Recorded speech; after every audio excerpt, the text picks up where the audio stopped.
and welcome back to my channel. Today we have my August reading wrap up. I ended up reading 22 books this month, which was definitely not my best reading month, but I read a lot of amazing books, so I'm not mad at it at all. So let's get right into it.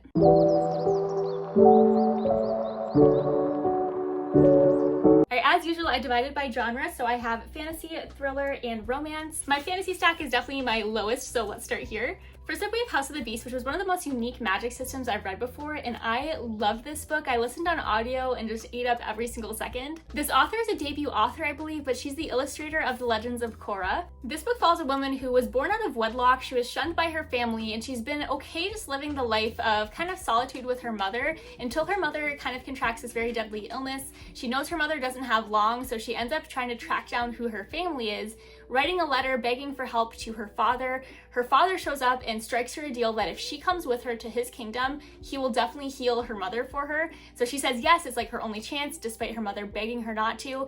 And shortly after she gets there, she finds out that her mother was not saved. It didn't seem like he made any effort to do so. He's like a terrible person, terrible king, and now she's just like miserable in his kingdom. Now she has a connection that she didn't realize what it was when she was a kid. She thought it was an imaginary friend, but it turns out this connection is to a god. And so this turns into a tale of vengeance as she tries to get revenge for her mother's passing. This is filled with morally great characters, and the magic system in this is so much fun and isn't too world building heavy, so it's very easy to get into and get just absolutely addicted to the story. Next up, we have Warrior Princess Assassin, which is a romantasy book, and this one was so much fun too. This one follows a princess who is newly betrothed to this warrior that she has heard is very ruthless. He has a reputation, and so she's very nervous about this. She honestly was thinking about just running and not doing it because she didn't want to, but she goes and meets him anyways.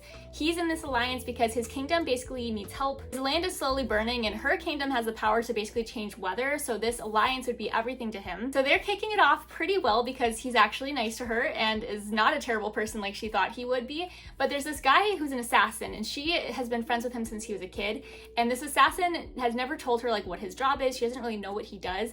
And his newest mission that he takes, he opens the envelope and finds out that his mission is to kill both the warrior and the princess, and he's of course not wanting to do that, so he goes to the kingdom and tries to basically ask her to run away with him because if he doesn't accomplish his mission, somebody else will get sent to do it instead. And she is not happy about this because she's like, I don't want that warrior to die. I actually really like him. And so they end up kidnapping the warrior, taking him from the castle to rescue both of them and save their lives. And this is a why choose romantasy, and the story in this was so much fun. I absolutely loved it. And I can't wait for book 2. It ended on I believe a cliffhanger. I remember finishing this book and being like, where's book 2? I need it in my hands right now. And lastly, for fantasy, we have The Macabre, which is a dark fantasy horror book, and this book was also such a unique world. I love this. I listened to this on audio and just had a blast. This book follows a struggling painter who is shocked to end up getting some interest from the British Museum. He always has felt that there's something powerful about his art and maybe a little bit disturbing. Now this book centers around these 10 cursed paintings and basically the lengths that people will go to collect them or destroy them or be destroyed by them. Lewis ends up on basically a mission to destroy the paintings, and it all ties into his family history, and this book was incredible. This is the new deluxe edition that comes out I think mid-September. It has cool sprayed edges, and then the reversible dust jacket is actually a coloring sheet, so you can color it yourself, which I think is so cool. Alright, moving on to thrillers, I ended up reading 4 Frida McFadden books, which seems excessive, but I realized I had read every single one of her books except for these 4, so I was like, I need to just read through the rest so I can make a whole ranking video, which will come soon. I think I'm going to do one on YouTube and probably a really short one on TikTok too. But I had fun with these. My favorite of the bunch was definitely The Ex. This was classic Frida, popcorn thriller, you can't put it down. The twist at the end makes you rethink your entire life. It makes you want to go back and read the whole book because it's just jaw-dropping and just absolutely insane. This book follows Cassie, who thinks she's just found the perfect man. He seems like everything she could ever wish for, but she starts to find out about his ex-girlfriend, who is also seemingly perfect. All of his friends still talk about her. They seem to all love her. So she's feeling a little bit weird about this. Some sabotage things are starting to happen. I don't want to tell you anything more than that because this book is just crazy, and it's fun to go into her books it's really fun to go into her books kind of blind. Next up, I finished up the Housemaid series with the 3rd book, The Housemaid is Watching, and then the little novella, The Housemaid's Wedding.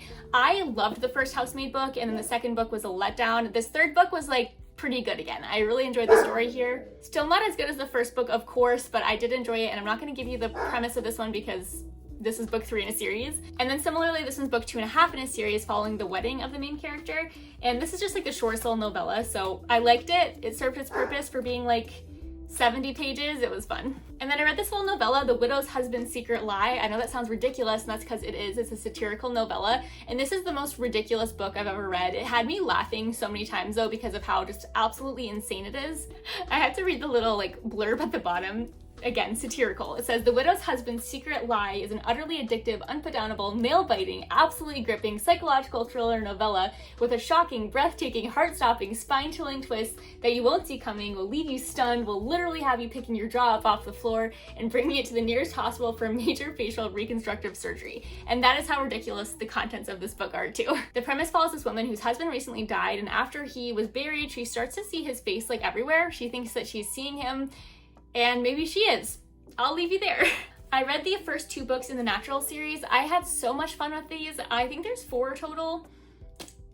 I'm currently reading book 3. I'm only a couple chapters in right now, but I am obsessed. This is young adult mystery, but they're done so well, even if you're not in that age range anymore, like I'm not. I'm nearly 28 years old. It's still a blast to read through.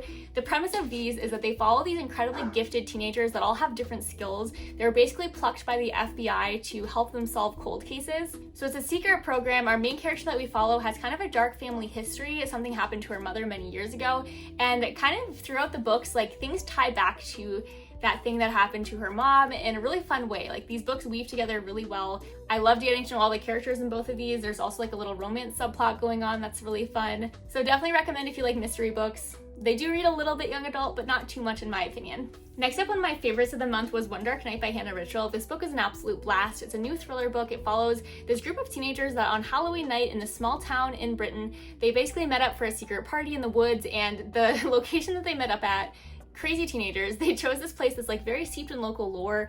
It's said to be haunted by the ghost called Sally in the Woods. It's a woman who was basically unalived by her soon-to-be husband on like the day of their wedding. And so they're there playing with a Ouija board, just being idiots, and the next day one of their bodies is found in the woods. Now this takes you on a crazy, twisty, like whodunit murder mystery. You follow a bunch of people in the town, focus in on one family in particular. The daughter was one of the teenagers in the woods.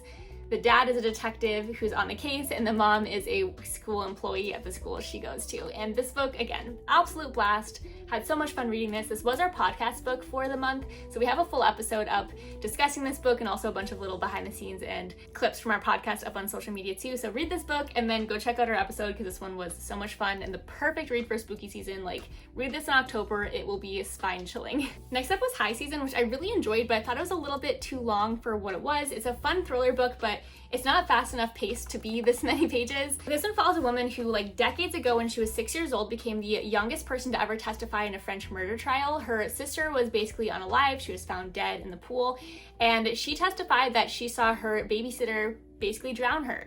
And now it's been decades and she is questioning what she actually saw because she doesn't remember it. She's been told this could be normal. She's actually gone into the field of psychology to try to like get to the bottom of why that memory is suppressed or maybe find out what actually happened. And she is kind of digging now. She's wanting to get to the bottom of what took place all those years ago. Her family's not happy that she's digging. They're like, let's just let this rest. Like, obviously this was tragic. And this takes really fun twists and turns. I did predict one of the big twists in this one, and I do recommend it. I would just listen to this one on audio, which is what I did, because it's like 400 pages long, and I feel like would have been a little bit hard for me to get through if I was reading physically.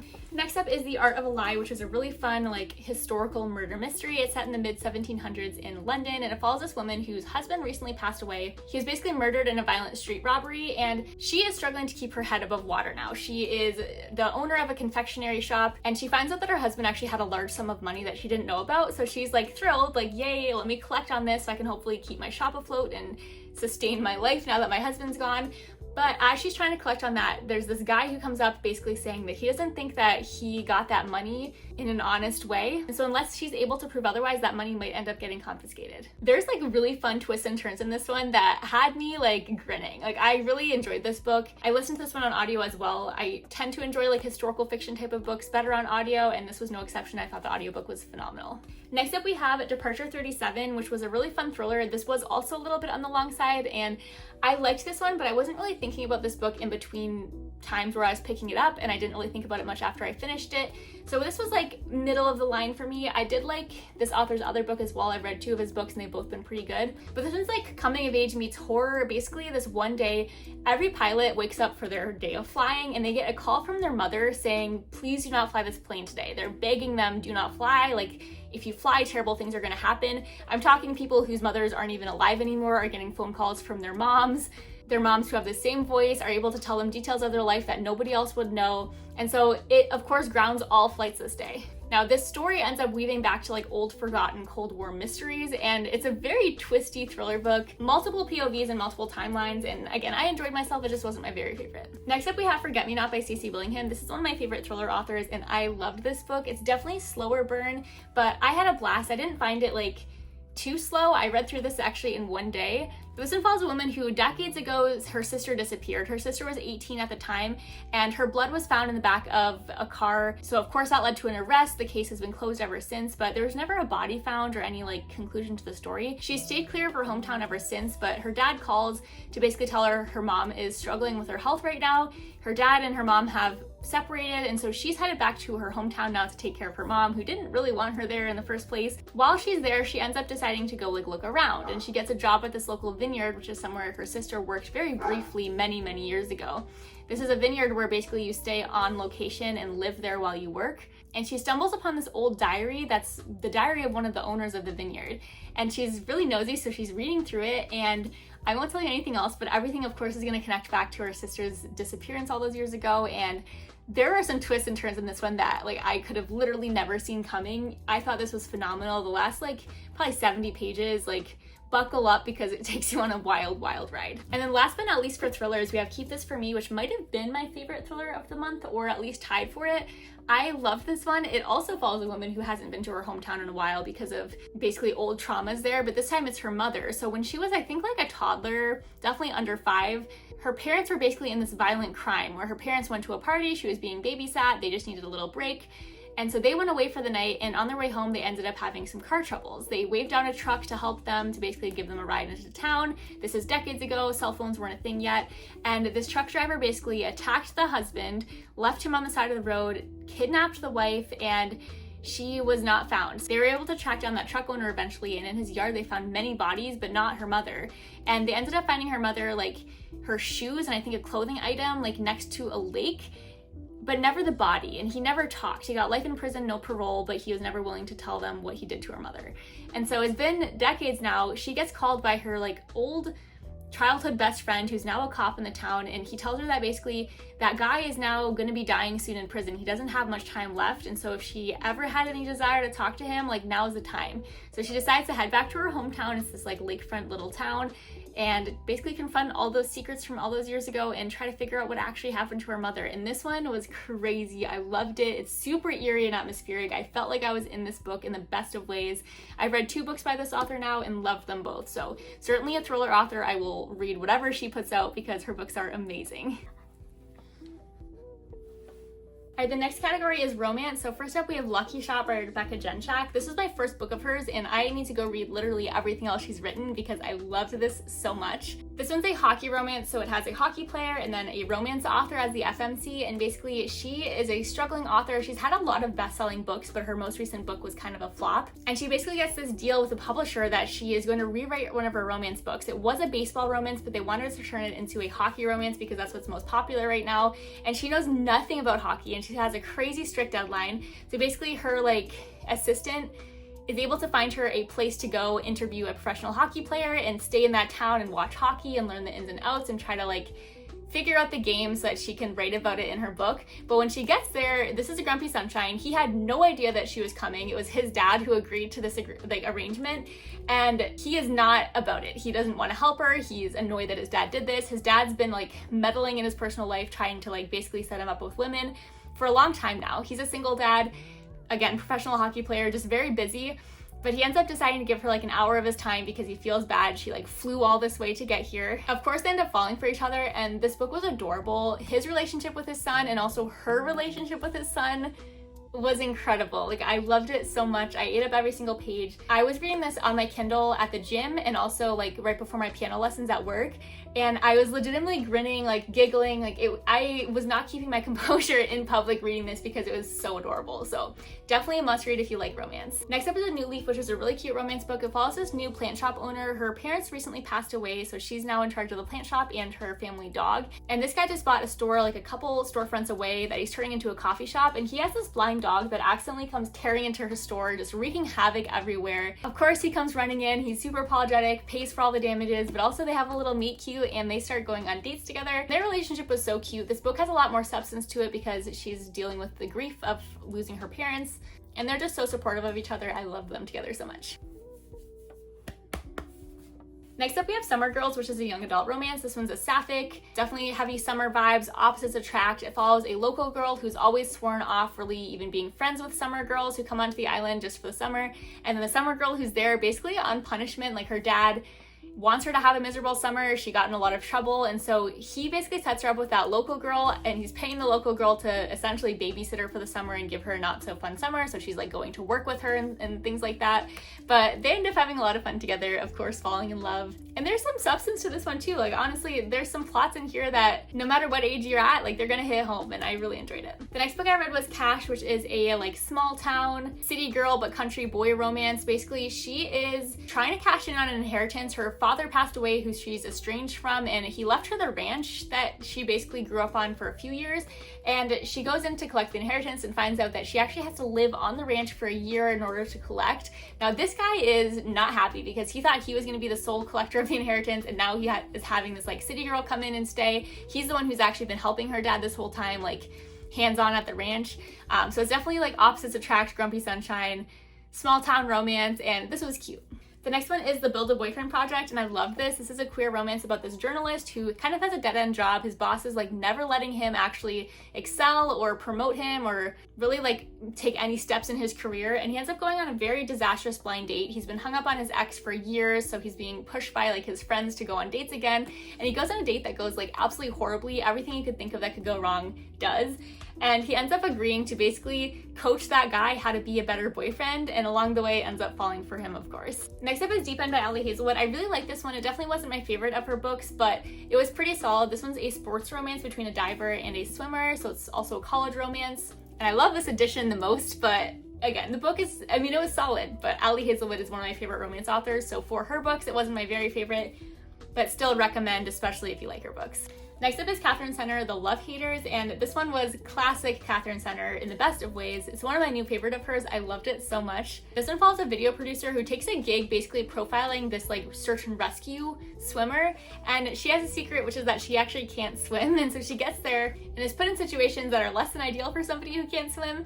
So she ends up starting to take like swimming lessons from him. This book was super cute and so fun. It's also like a really short romance book. I flew through this one and absolutely loved it. And then we have Every Step She Takes, which is one of my new favorite romance books ever. I love Alison Cochran's writing, and this one's by far my favorite of hers. I'm obsessed. This book was spectacular. It follows this woman who's kind of sick and tired of her like day-to-day life. She basically runs her family business, and it's like all consuming to her life, and she needs a break. And her sister is an influencer who is about to go on this like all expenses paid trip to Portugal on this little like adventure that she's gonna go on, and her sister ends up getting an injury and can't go anymore.